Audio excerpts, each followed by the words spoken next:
먼저 제가 여러분과 나누고 싶은 것은요, 기본적으로 그 뉴 잉글랜드 지역에 있었던 그 미국의 최초의 청교도들이 종교적인 이유로 영국에서 밀려나서 식민지로 이주했다라고 하는 그런 경험 외에 사상적인 측면에서 그들이 이런 그 정부에게 그 저항하고 독립을 위해서 전쟁도 불사할 수 있도록 그들의 그런 행동을 정당화시키는 그 정치적 유산들이 그들에게 이미 전승되어져 왔는데, 그것은 이제 초기 칼뱅주의자들로부터 내려왔던 그 개혁주의자들의 어떤 정치 사상이라고 볼 수 있습니다. 이런 것들이 이미 있었습니다.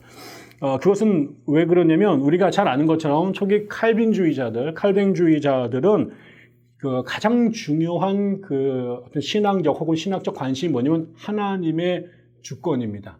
하나님의 궁극적인 주권, 그분의 영광, 이런 것이죠. 다시 말하면 그들의 삶은 하나님, 우리가 코람데오라는 말에 알려져 있는 것처럼 늘 하나님의 현존 앞에서 그분을 경외하면서 그분께 가장 지고한 영광을 돌리는 것이 초기 칼뱅주의자들이 가졌던 가장 중요한 관심사였습니다.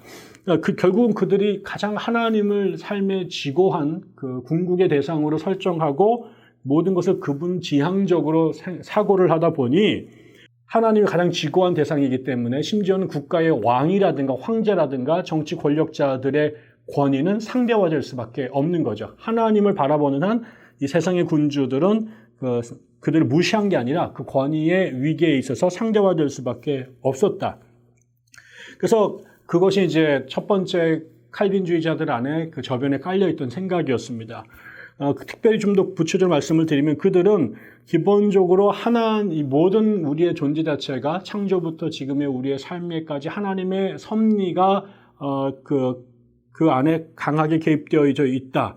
하나님의 주권과 섭리를 신앙하는 것이 그들에게 첫 번째였고, 그 다음에 그렇기 때문에 그런 우리를 창조하시고 우리를 인도하시는 그 궁극적 권위이신 하나님 앞에 우리들은 궁극적으로 그분을 영화롭게 하는 것이 우리의 존재 이유다. 웨스트민스터 신앙교리서에도 그렇게 나오죠.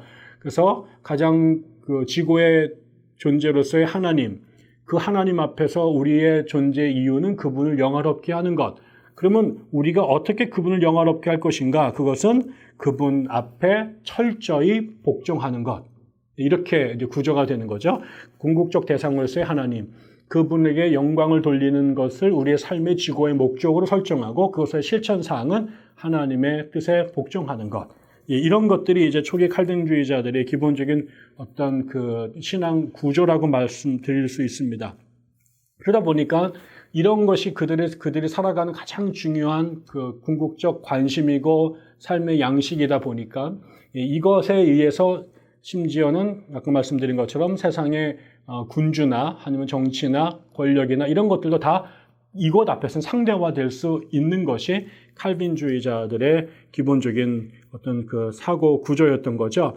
그래서 이제 그 당시 그 종교개혁 시절에 스코틀랜드에서 그 스코틀랜드 장로교 개혁을 이끌었던 존 녹스가 그의 그 투쟁의 대상이었던 그 당시에 스코틀랜드의 메리 여왕에게 이런 말을 했다라고 그래요.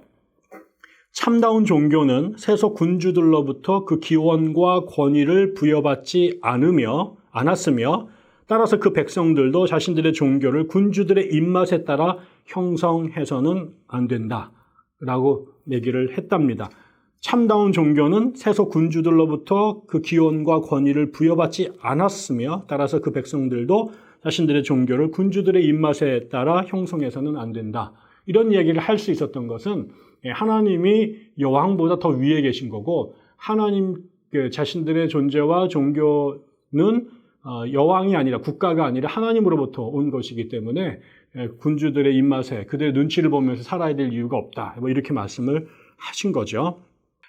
이게 이제 기본적으로 그 초창기 칼뱅주의자들이 가졌던 어떤 국가관, 그러니까 국가와 그 다음에 종교의 관계, 하나님과 국왕과의 관계라고 말씀을 드린다면 이런 이론적인 것이 결국 그들의 그 역사적인 경험을 통해서 훨씬 더 강화되기 시작을 합니다. 여기서 다 모든 말씀을 드릴 수는 없지만 종교개혁 기간 동안에 종교개혁이 루터로부터 시작이 되고 같은 시기에 이 스위스 쭈리히에서 찌빙글리에 의해서 개혁파 교회가 시작이 되죠. 거기에서 이제 메노나이트 제세례파 그룹들이 분리되어 나가게 됐고, 나중에 이제 칼뱅을 중심으로 제네바에서 또 종교개혁이 이루어지게 됩니다. 그리고 나서 이런 종교개혁이 유럽 전역으로 확산이 되죠. 스코틀랜드로 넘어가고, 그 다음에 잉글랜드로 넘어가고, 네덜란드로 넘어가고, 프랑스로도 넘어가게 되고, 나중에는 또 루터파 같은 경우는 그 위에 스칸디나비아 반도로 확산이 되어져 가게 되죠.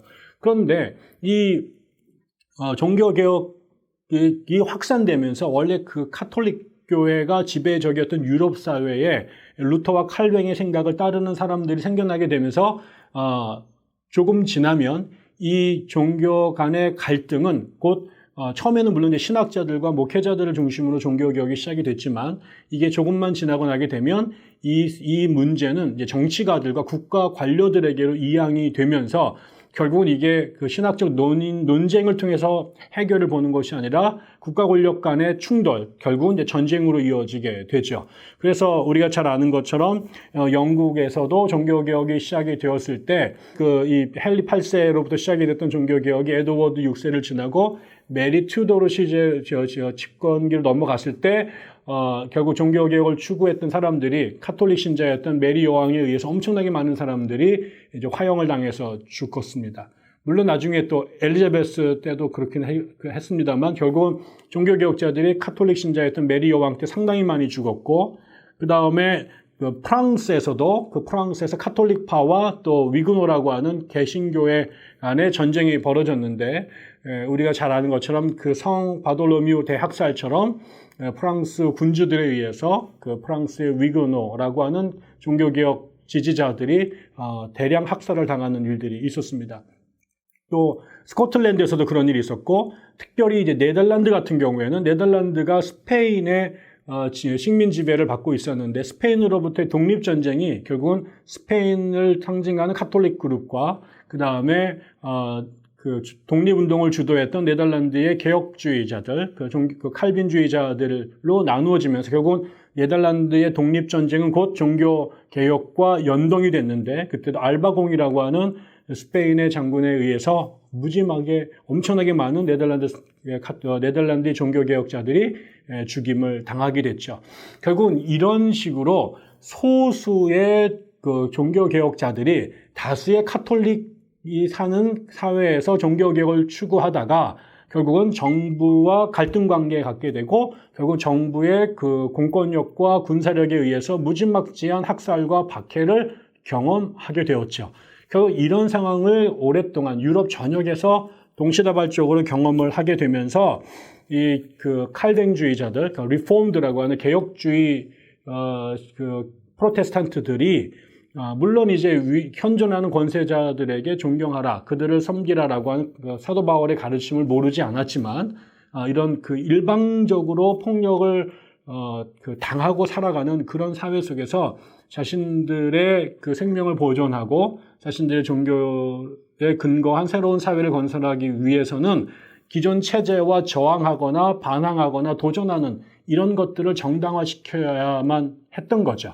그러면서 이 사람네들이 이런 상황에서 어떻게 우리가 우리의 생명을 보존하고 우리의 신앙을 지킬 수 있을까라고 고민할 수밖에 없었고, 그러면서 이 사람들이 결국은 새로운 형태, 이런 그 성경에 근거하면은 그 국가에 저항하면 안 되거든요. 두들겨 패더라도 맞고 그게 있어야 되는 것인데, 바울의 말을 그대로 따른다면, 그러나 지금은 그러기엔 너무나 부당하고 억울하고 너무 참담한 현실이었기 때문에 여기에서 벗어나기 위해서는 싸울 수밖에 없었고, 자기를 지키기 위해서는 무기를 들 수밖에 없었던 거죠.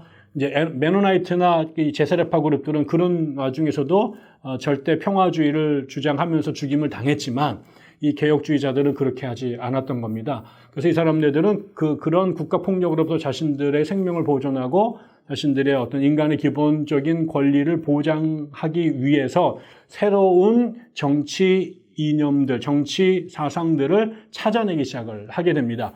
그래서 그 사람들이 주목했던 가장 기본적인 게 뭐냐면 자연법이었습니다.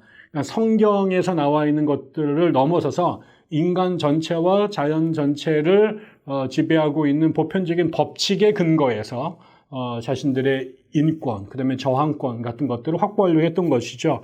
그래서 자연법에 대한 관심들이 이 개혁파 지도자들에 의해서 깊이 연구가 되기 시작을 하게 됩니다.